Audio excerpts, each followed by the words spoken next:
Hello and welcome to another episode of Cowboys Takeover podcast. Aaron James here with you. Man, you know, here we are, sitting at 3-4 off another poor performance in San Francisco. Dak, having some garbage time, but outside of that, really not a productive game. So we're licking our wounds, even though this was anticipated and forecasted between both Jason, Kent, and I. When you see the run the Cowboys were making in the fourth quarter, you get a little bit of hope. 49ers kept shooting themselves in the foot really all game. But, we got to take a deep breath here and, let me bring him in. You guys know him as wise counsel on this show, Jason Kent. What's going on, Aaron? What's going on? Yeah, you're right. It was another dude. It's tough week. It's tough week. Guard, like you said right in the intro. Felt like a lot of the game has been what Dak's done a lot of this season. Just garbage time, doesn't matter. Make it look good on the scoreboard. Basically Baltimore Ravens game all over again. The dude doesn't do anything for 3 quarters, and come quarter 4, the dude explodes. I think CD had like something like 60 or 80 yards in that fourth quarter alone. It was a tough pill to, even like you said, even though it was expected, and all of us had them losing. I think the one that had us winning was Madden. It's still a loss because to me, it was the way you lost. You got outplayed. You got outhandled. Yeah, the scoreboard says it was a 3-point game or 6-point game or whatever the case may be at that point. But if you watch the game, it wasn't that close. Mm-hmm. Well, what about the first half, though? We're up 10-6, and we're feeling good about ourselves. Yeah, but didn't they have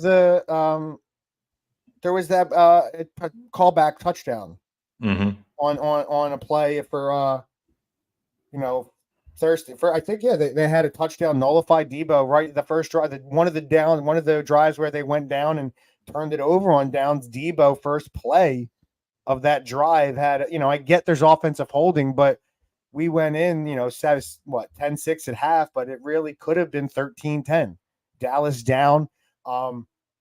Jordan and Mason, right? Mason's their running back. He was out most of that game.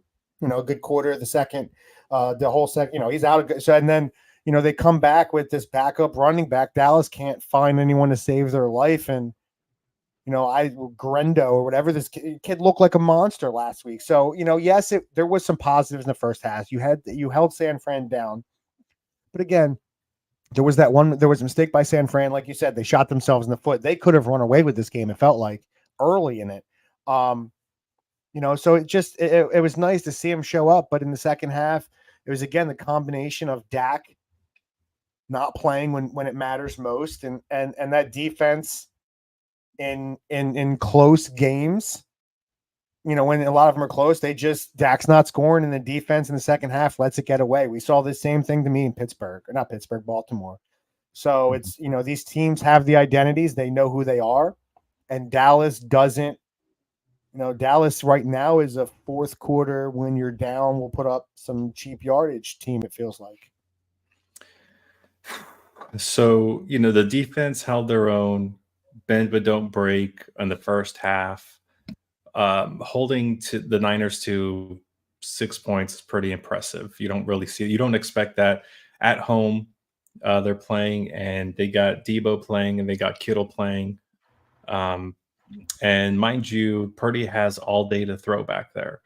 He has time to text McCaffrey, say what's up on the sideline, and he's just not getting any pressure. And then he can use his legs really whenever he wants. And in fact, we had the spy on him a couple times throughout the game, and which still broke out though. Which is really something you don't think of necessarily with Purdy. as QB. He's not a Lamar Jackson by any stretch. But you did see a common theme with Zimmer bringing out the blitz packages, and Colin said it over and over. When they're in shotgun, they're bringing the pressure. So, I think ultimately we lost this game as dominating as the Niners were in the third quarter.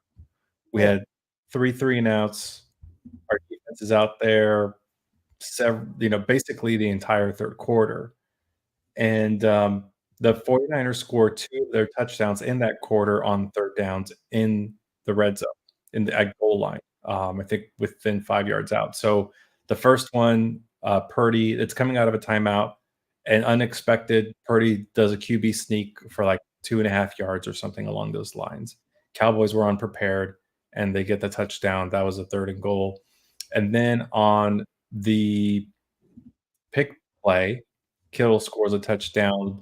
Referees pick up their flag. I know the referee commentator said that they should have picked up on the flag because there was contact and defender essentially pushed the receiver into their own teammate. But even then, I'm not really buying that when it's all like inside the 2. I mean, you're at the goal line. It's all within 2 yards or a yard and a half from the scrimmage. I think that should have been called. But regardless, the 2 third down plays, maybe they'd go for it on 4th down either way. But you have the Niners, they go on their run, and then they go into a prevent defense in the 4th quarter. And then you see kind of Dak move the ball. But so look, our defense gets threaded. We didn't really imagine 200 rushing yards, 223. I think we would have both said under if we said 190, right? Or 180. We probably would have both done the under on that one. But ultimately, our defense does get us the ball back with 3 minutes left to go, 3:15, I think it was. They force the 49ers to punt, and they step up in that crucial moment when you got no Parsons, you got no Bland, D-Law. Overshone gets a great sack on a blitz. Man, he should have went for the ball, but he gets a great sack, forces them into a 3rd and long, and then Juszczyk comes up short. We get the ball back. And on the first pass, there's 3 49er jerseys when Dak lets go of the ball on the path of that ball. And Fred Warner drops the interception, and I think it was Lenore was waiting right behind him to pick it. And it's like, man, what are we doing here? So you take a deep breath, and I think it was on the 3rd down play. It's a deep shot to Turpin, and then it hits him in the face mask. Yeah. So, look, you got Turpin, you got a 4.3, 4.4 speed guy, but I've heard this said before. He has hands of like a 4.7 guy on those deep go routes. He's not like he's like the slimmest, thinnest guy we have on our team, probably a 28 waist. And while I admire everything he does for us on the return game, he's not that. And I appreciate us trying to use him, but he's not a go route receiver. You can't expect him to win those one-on-ones unless he's completely burning guys. And Dak overthrows him in the first quarter, or it might have been second quarter, leads to a pick because Dak gets blown up a little bit, can't step into it. And then on this one, he gets hit in the face mask and contorted. His body's contorted, but he's basically already falling out of bounds by the time the ball gets there. So he didn't create himself some room on the sideline. It's still a pass he's got to catch, though. To me, like there's still you're an NFL player. Like that pass, I agree with you where he may not have the greatest hands, but you're on an NFL roster. That was it might have been a little underthrown. I do think. But it did hit him. I think it hit him perfectly on his hands. He played it perfectly. It was, I'm not going to discredit Dak for that one. But when I look at this game as a whole, like the play earlier where you said, yeah, he underthrew I think he might have had him. I don't know. It did look like he definitely got blown up by Bosa. We can agree there. But again, it's one of those decisions like, do you have to make that decision early? Like, it's just your decision making's bad. And then when I look back early, like you said, like Dak, outside of, he had the really good drive in that first half, but San Fran comes out, gets a touchdown, and then Dak, it felt like the interception on, where the pass to CD, there was no pressure. It's just a bad throw. It looked like CD had about 15, 20 yards behind him. If he just floats it out there, CD can run under it. So it's just, and man, it's been a lot of interceptions the last few weeks too, and going CD's way. And his facial expression, I know I discussed it last week on the preview show, doesn't look great. He doesn't look encouraged. He looks very discouraged. It's not like the normal CD we've seen the last few years. And I don't know if it's more because he's frustrated with it, but it's tough. I mean, I just don't know what to say because you come out and yes, San Fran touchdown, interception, touchdown, 3 and out, touchdown, 3 and out. Like, come on, and Yeah. then yes, then like you said, they punt the ball. So Dallas, gets some touchdowns and they do hold it. Their defense steps up, but there's moments in this game. The big moments to me were right at the end of the second half. You scored a field goal. You let San Fran go down. So you're up 10-3. You let San Fran go down. And then not only, yes, there's a little over a minute left, but you go 3 and out on that next, and it's not even like you ran a lot of clock where it's like, okay, you still gave San Fran the ball the back at the right before the half. So San Fran, like, it's these decisions by Dak and coming out of halftime. You throw the pick where it's a very obvious, CD's open, you put some air under it. Then we can't, and I know it's not all on Dak, but we can't be having these 3 and outs. We can't be not moving the ball.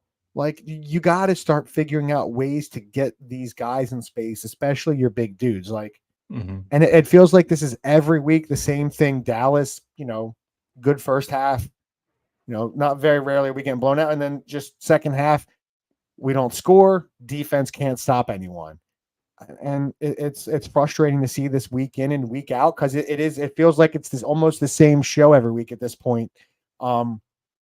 It's Dallas looking terrible and Dak looking great in the fourth quarter, and it doesn't matter. And we have give hope, but to me, at what point can this season even be fixed? I really think that a couple things. I think it's more of our lack of creativity on offense, and which is the play calling, which is the playbook, the play caller, the way McCarthy's coaching and preparing for these teams. We just the play calling, it looks boring, it looks predictable, and then when you stack on top of that the talent that we have, the lack of talent to execute, that is troublesome, and it's adding to. Okay. There's not a lack of talent in that offense, bro. There's a lot of there's still, like, yes, we may not have the offensive linemen we had, but I still, I don't want to say there's not, maybe they don't have the running backs, but I still think Ferguson's a very good tight end. CD still can produce, regardless of how much my hatred lies for Dak.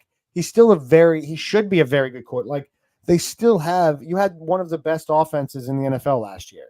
Like, not a lot changed, not that much. Yes, okay, you lost your center and your left tackle. Well, come on. Look, with Cooks out, a lot of these routes that I see Ferguson running are less than 5 yards. And how many times more and more are we in third and logs? So he doesn't have what I'm getting at. He doesn't really have that number 2. And so now you have those issues.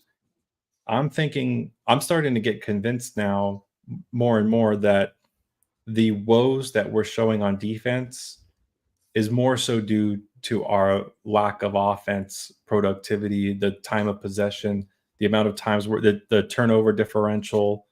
We're putting our defense in these terrible situations where they don't get to rest, and our offense, can't produce anything. It's not like we're getting into these shootouts, and we just need our defense to come up with 1 or 2 stops a game. That's not the situation that we're in. All that to say, I like what Zimmer did um, yesterday. I like how our defense ultimately was productive in the first half, and then gave us the ball a chance. Gave us the ball back with 3 minutes left.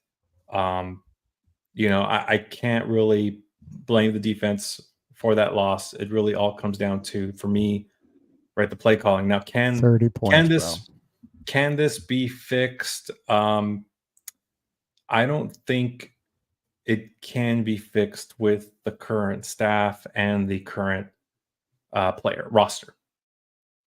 I agree. I agree with you on both. I still think your defense gave up 30 points. Like you're not going to win whether you give your quarterback a chance to score. You still give up 30 points. A lot of the blame has to go on you. I love your point, and I thoroughly agree with it. I've said it a lot. That's my one defense. I remember I've had this discussion, and someone said, "You really thought you're a big in the beginning of the season, big Zimmer guy. The defense isn't performed. On top of the injuries, I do think the offensive or lack of offensive production has definitely hurt our defense this season because they've had to be on the field much more. This defense is the defense that's really, I've said it a million times, built to play from ahead, built to get after the quarterback. They're not built to shut down the run. They're not built to, protect the lead. They're built, they're built to protect that lead, get after the quarterback. They're built for that offense to be in that track meet and shut down that offense, the opponent's offense. They're not built to be in a 10-7 game in the first half, because now you're out there, they're pushing it. Your offense isn't scoring. Now they're not a defense that can make stops when needed. Yes, they did it, but they're a defense that's going to give up a lot of points if it's a close game or they're playing from behind because that's not what they do. They don't protect. They're not a Pittsburgh.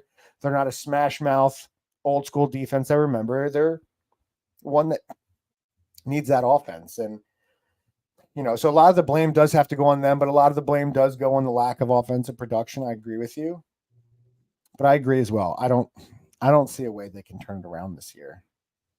I think it's going to take a new coach, a new head coach at this point, and get a new voice in that locker room for this team to really change, I believe. Yeah, which stinks to say, and I think I've said this before. I think it just comes down to like a McCarthy fatigue, right? He leads us to 3 great regular seasons, where we have 12 wins, which is really hard to do. You beat up on the bad teams, and it's the same script, and maybe 1 or 2 wins a season we can hang our hat on and say, hey, that was a good game, that was a good team. Like for example, Detroit last year, but after that, not a really whole lot to show or hang our hat on. And yeah, and if you think about it, it's all what acquisitions have we even had in the last 2 or 3 years as far as the roster is concerned? It's all been counting on our players that we've drafted to step up. It's a good thing that Bland turned out to be a number 1 and number 2 DB, because he was really thrusted into that position because of Diggs. Yeah. Now, so even if we bring in a running back that we'd be excited about, even if we bring in a number 2 wide receiver, I don't see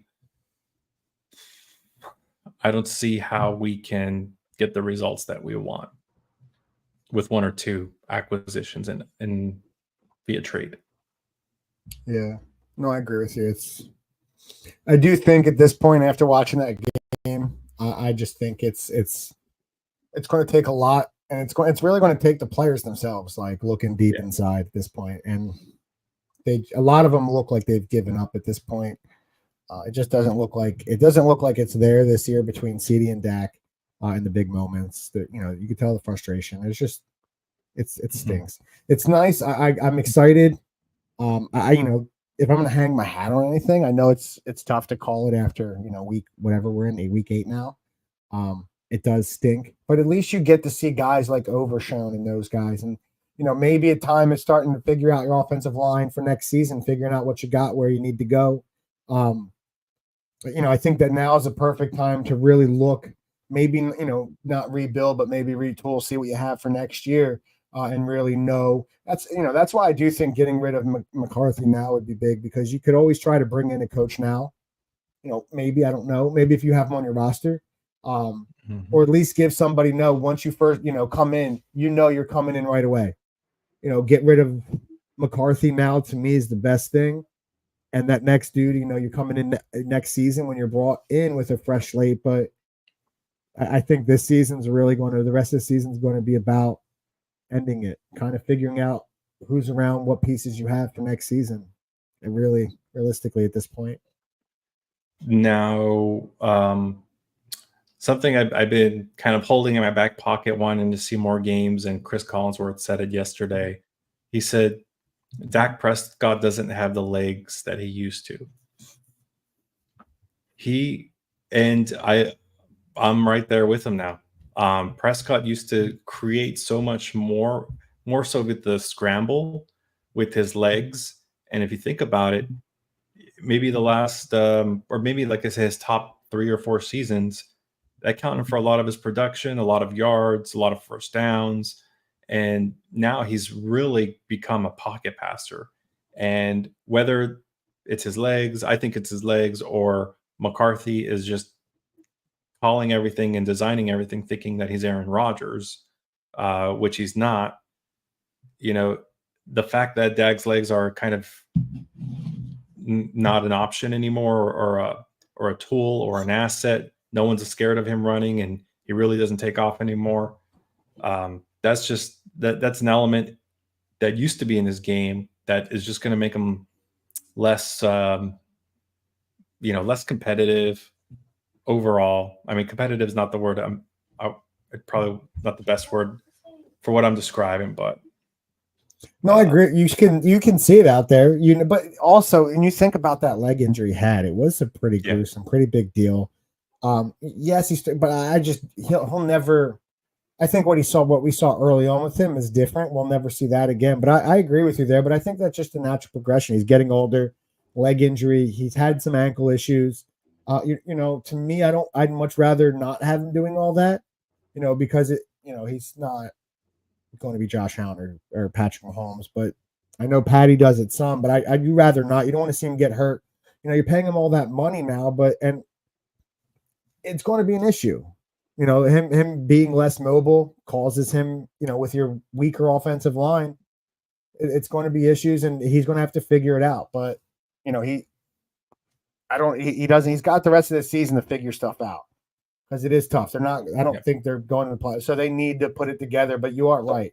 A less mobile Dak is definitely a Dak that's not, because that's what, even though Romo never did a lot in the playoff, Romo, those quarterbacks you need somebody that can move around. You don't really want just the pocket guy passer anymore. There's not, you don't, defenses are too fast. You don't want them just standing back there. At least be able to move something. Yeah, it is becoming a big issue.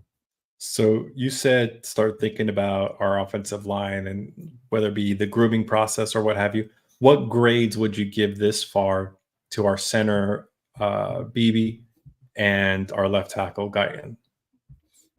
I don't know, because I know that there's been the stats that they've played well, and I know early in the season they wasn't. But when I watch the games, it doesn't feel like, just in general, the offensive line looks weak. You're not getting a run game, and Dak's hitting the. I would probably say a C- at this point overall. Just as well as the offensive line, because I don't think, when you take out half of a attack, you figure, you have to C-, D+. Yeah, in the run game, definitely probably C- for both. Pass game, from what I've seen from Cooper, I'm right there with a B, and I'm tempted to go to a B+ actually, from what I saw yesterday. And then with Guyton, he's been beaten way too many times inside with the inside move. I'd have to go with a C. And, you know, I don't know if you're surprised by this next comment, but I'm ready to cut Mozzie Smith today. Listen, he's not been as shown. I always feel like a lot of the defensive linemen we take recently. I remember, especially Michigan defensive linemen. You remember Taco Charlton, another Michigan guy that came here and didn't do dog crap. Maybe just stay away from the Michigan line defense. That's it. Michigan's defensive line, because they seem to come here and, you know, and you thought he was a bigger body. You really thought, like they talked about, they said his one, you know, his strength was what Dallas needed. So I know at the time, I understood the pick, but it's not really played out.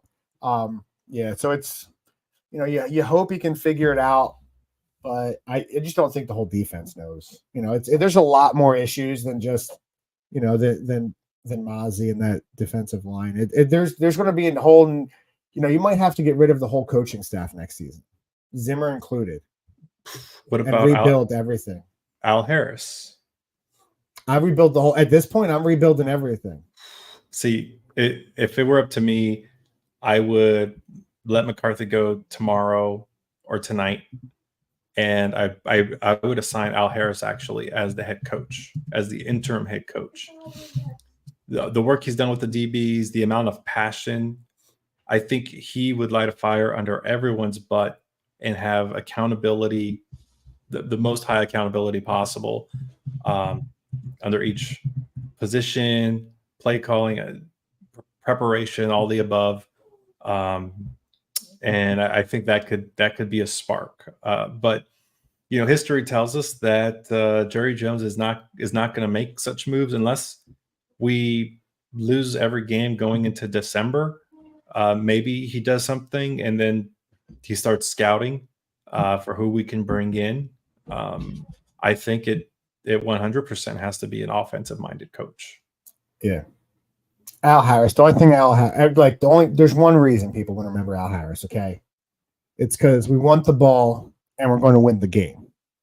And then my man Al Harris went and won the game, okay? That's what Al Harris does. He says, no, Mr. Hasselback, not today. No, I agree. They have to bring somebody. I don't know, because I don't know about offensive minded. I think it has to be. I want a total switch in this defense. I want a head coach like GD Dan Campbell.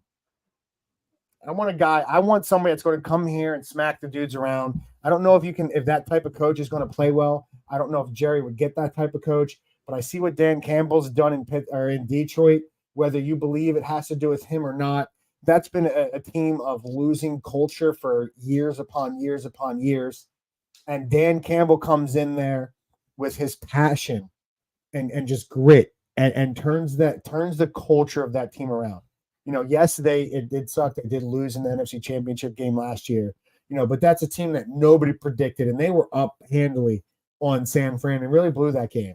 But that's the type of coach. We can't have one of these Mike McCarthy's, one of these reused guys. They need somebody that's a first time going to go in and bring passion to this team and bring a new voice, because that's what's really needed. Listen, if Al Harris is that guy, if he's a dude that's going to bring the passion, I don't care who it is. They need somebody to get passion on that defense, passion the way we feel. Because sometimes it really does feel like CD got paid and Dak got paid and they don't give a damn.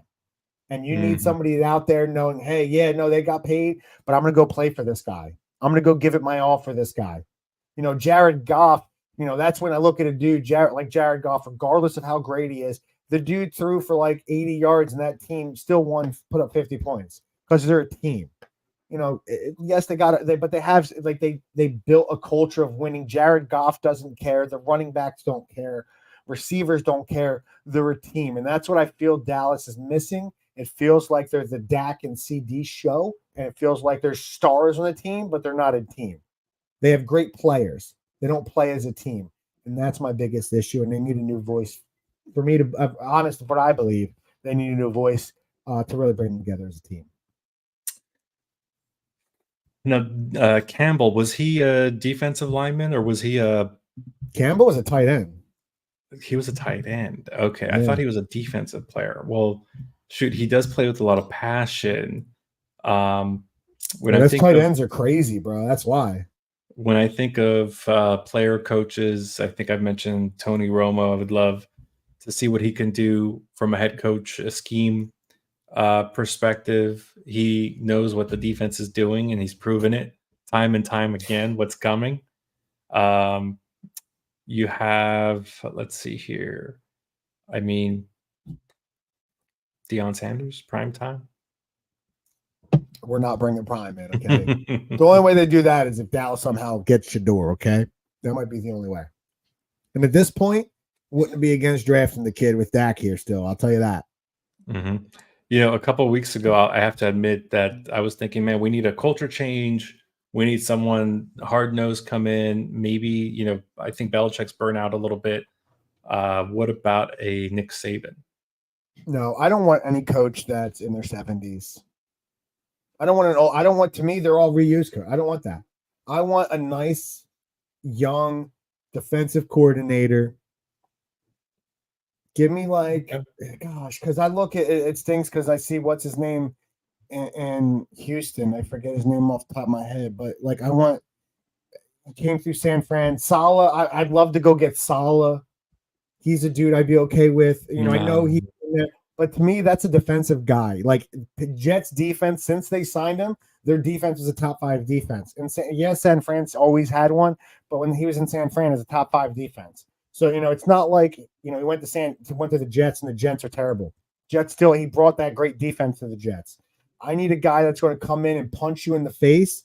And then, we can bring in somebody to worry about the offense. You can bring in an offensive coordinator, bring in an up and coming, listen, Washington had 8 people on their staff years ago. They had McVay, they had Shanahan, they had LaFleur. So you can go get a younger dude and give him his opportunity and bring in that dude that's going to focus on the defense and punch people in the mouth.